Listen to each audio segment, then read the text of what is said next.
నారా లోకేష్ అనే నేను శాసనము ద్వారా నిర్మితమైన భారత రాజ్యాంగం పట్ల నిజమైన విశ్వాసం విధేయత చూపుతానని భారతదేశ సార్వభౌమ అధికారాన్ని సమగ్రతను కాపాడుతానని ఆంధ్రప్రదేశ్ రాష్ట్ర మంత్రిగా నా కర్తవ్యాలను శ్రద్ధతో అంతర్గత శుద్ధితో నిర్వహిస్తానని భయం గాని పక్షపాతం గాని రాగద్వేషాలు కానీ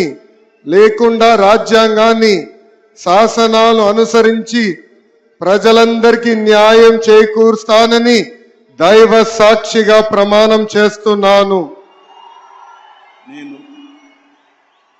నారా లోకేష్ అనే నేను ఆంధ్రప్రదేశ్ రాష్ట్ర మంత్రిగా నా పరిశీలనకు వచ్చిన లేదా నాకు తెలియవచ్చిన ఏ విషయాన్ని నా కర్తవ్యాలను సక్రమంగా నిర్వహించేందుకు అవసరమైన మేరకు తప్ప ప్రత్యక్షంగా గాని పరోక్షంగా గాని ఏ వ్యక్తికి లేదా వ్యక్తులకు తెలియజేయనని లేదా వెల్లడించనని దైవ సాక్షిగా ప్రమాణం చేస్తున్నాను.